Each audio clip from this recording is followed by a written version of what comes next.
So what have we learned so far watching the FIFA Women's U20 World Cup happening in Costa Rica? Well, let's talk about it. Guys, this was me Africans. You know the deal. If you like this, give us a subscribe. We do Canadian, African content, because we'll be the Africans we're gonna do so. So let us know what you've learned so far. But depending on when you're watching this, it is either, it's probably Tuesday morning and you're getting ready to watch the first set of final games and matchups. But what have we learned so far? Now let's talk about things we've learned. I think, I'll give you a couple things. You guys tell me what are the things that you've learned so far. I think, first thing that we've learned is that leagues matter. Domestic leagues matter. I was looking at the squad list for most of these teams, and the interesting fact is, I believe outside of just two teams, which would be the Korean Republic, South Korea, and Canada, every team here has a domestic league that they have players that are playing in, which you can see a level of comfort, you can see a level of just ability. I think having a domestic league matters. I know this is the topic that never dies in Canada, because until it lives, the topic will never die. The domestic league is needed in Canada, there's no doubt about that. But seeing how most players are coming, a great example of this is you look at the Canada versus France matchup. It's not telling, but it's really simple to look at. Canada, all their players play collegiately. There was one player who was playing second division in Europe, but then wasn't released for the tournament. But if you look at France's team, everyone on France's team is at a team, whether it's Paris FC, Bordeaux, Reims, Lyon, Paris FC Saint-Etienne, Paris FC Strasbourg, Lille. All these players are in their squads. Even if you look at a team like Nigeria, domestic league, the Ido Queens, Sunshine Queens, Robo Queens, Confluence Queens, Nasarawa Amazons, they're all getting some sort of fixture, some sort of training in there. By no means is this a criticism of Canada, but the reality of Canada is that all their players are playing collegiate, which means they play not even half of the time and are in that area not even half of the time as well. It's important to bring teams together a little bit more than just that. But having leagues, you see the quality, it has improved. Few teams have, won all their games. Nigeria has been able to eke out their wins, but hey, they've got the results, so congratulations to them. Which kind of brings up to the second point. We've talked about, leagues matter because before we go there, leagues matter because not only does it give players the opportunity to continue to develop, it actually allows you to test and play your coaches. You need leagues, you need academies, because without them, now you're putting inexperienced coaches into tournaments where they have groups of players for short periods of time, and then we judge them based off their success in a tournament. That's not how you develop players. You have to do better than that. You have to have them together for larger groups of time. You want to build that cohesion. You want to build team chemistry, strategy, all those things. To do that in, 2 camps, 1 friendly, and then a tournament, isn't necessarily a recipe for success. You can get success out of that, but it is not the recipe for success. So when that becomes the reality, you see the importance of just building and having those opportunities. Again, more game time means more game scenarios. More game scenarios means pressure doesn't phase players, right? They can play smartly, they can play faster because they played in those positions before, etc., etc. So having a domestic league matters not only for the players, but coaching as well. Second takeaway I've taken from this. Technical ability is a great equalizer. I don't think there are many teams in this tournament, if any, who don't look technically adept. which has led to something that we've all seen coming. We've all speculated on it, but we can, I think, now talk about it. The gap between North America and the rest of the world. I mean, we primarily said Europe and North America. How long will it take the European countries to catch up to the US? How long will it take them to catch up to a team like Canada? I think they've already caught up to Canada and surpassed Canada for the most part. But when it comes to the US, how close are they? I think my second point is, yeah, the world has caught up. You can definitely see that. And it's not just, again, the European countries. Yet we saw Ghana, for example, lose to the US 3-0. But it wasn't without this. They were dominated possession-wise, but they still made it hard on the US. They were able to defend well. They had opportunities. They weren't very efficient with their opportunities, but they still created them. Even when Ghana played Japan, it was the same thing. They created opportunities. They weren't able to be efficient in them, and thus left the door open for Japan to put their penalties away and put those opportunities in the game. The gap between the powers at this level is closed. Any team can win this tournament and it will not surprise. The US can win this, the Netherlands can win this, Brazil could win this, Japan could win this, Nigeria could win this. It is open and it feels very much that any team can win this.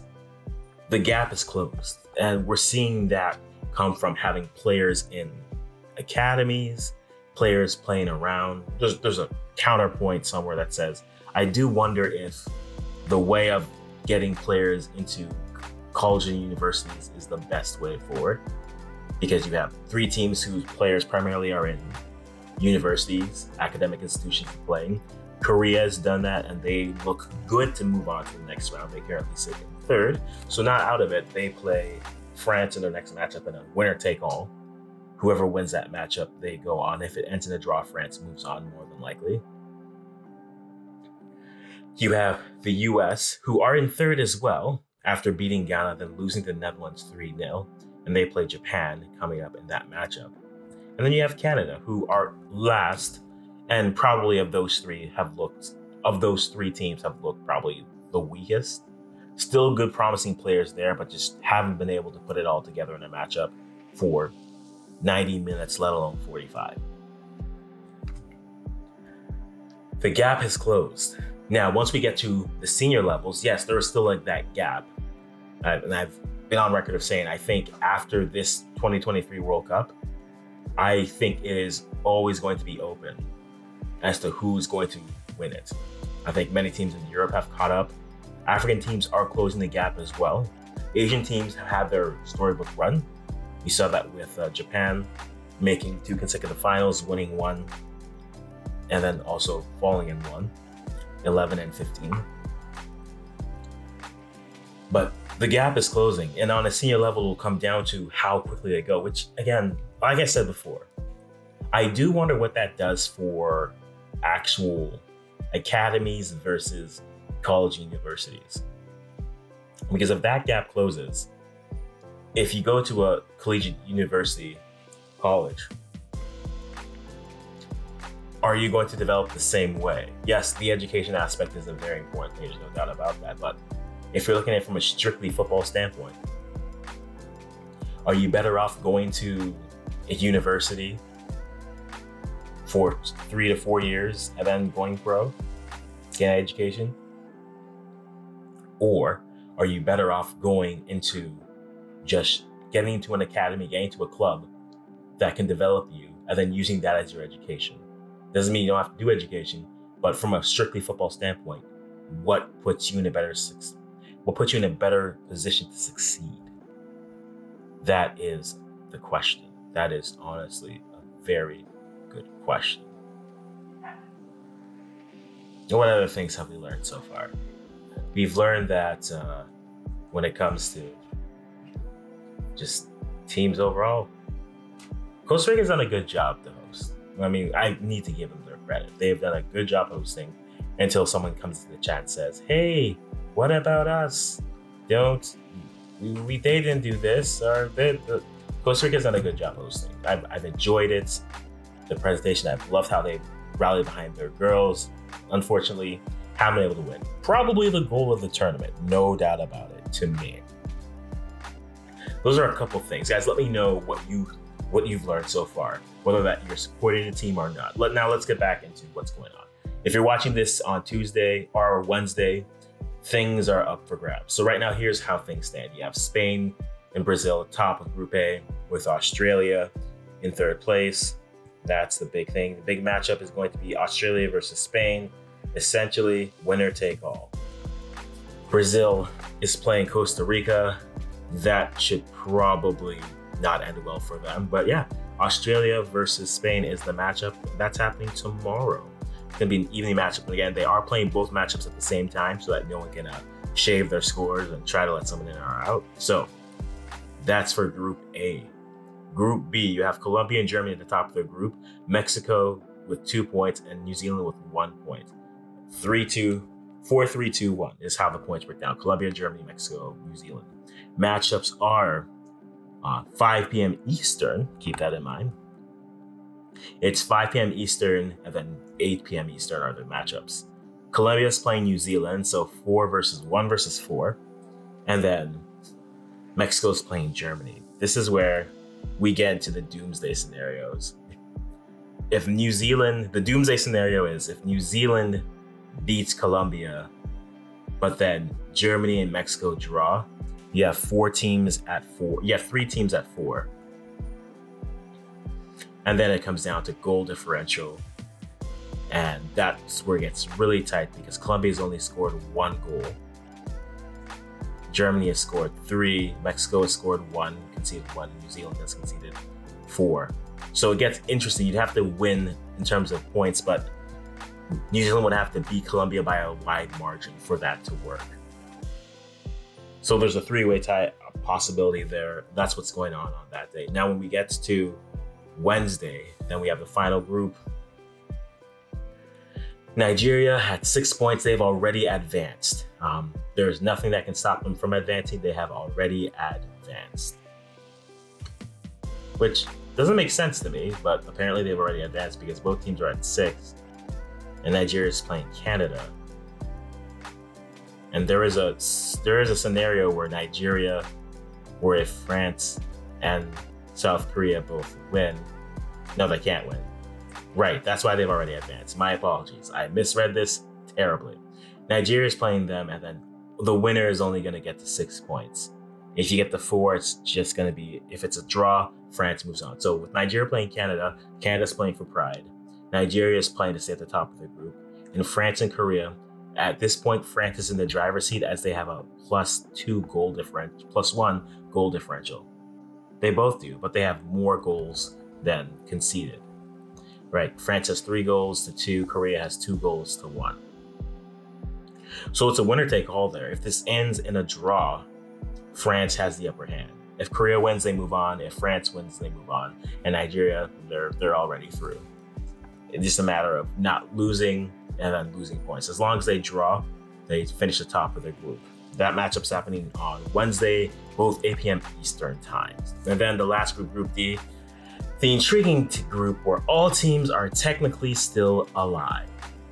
Japan at 6 points, Netherlands with 3, US with 3, and Ghana with none. But they're all still alive. There's a doomsday scenario, and this is anyone can go out here. So the US plays Japan, and Ghana plays the Netherlands. Let's go over some of these scenarios here. If Japan beats the US, they are through. That eliminates that. And then the conversation goes to if Ghana beats the Netherlands. And this is where Ghana has to beat the Netherlands by at least 5 to 6 goals. You have to at least get the 6 goals because at least at that point, then you're passing the Netherlands on goal difference and you're there. From a +2 to a -7, you see that 4-1, 3-0, 2-2. That's where they get close on that aspect. But anything Ghana does is very much contingent on the US losing to Japan. If the US loses to Japan, it opens the door for the Netherlands to stay in second, or Ghana in what would be an improbable upset, but not impossible. They would move into second place. So Ghana is still alive. The only teams so far who are eliminated are Canada and Costa Rica. CONCACAF is having a great showing so far. We're gonna have to talk about the state of CONCACAF after this, when this tournament finishes. But like we said, the gap is closed and everything. So yeah, Japan playing the US. That's probably the most interesting matchup outside of just from the sheer drama of it. Australia and Spain. And then Group B has all the matchups matter. Group B is probably the most intriguing matchups because all teams are reasonably still in it. Group D is more of a Ghana has to put up goals, and they haven't scored a goal as of yet, so it gets really tough for them. But yeah, Group D and Group B are the most intriguing last day matchups, and that's both on Wednesday and Thursday, both at, I keep on giving you wrong dates, guys, I'm sorry. Wednesday and Tuesday at 5 p.m. Eastern time. Guys, let me know in the comments, what have you learned so far watching this? And also, who are you rooting for to make it to the quarterfinals? Let us know in the comments. It's been a pleasure from the Africans checking in. I hope you guys are doing well. And until next time, guys, bye-bye for now.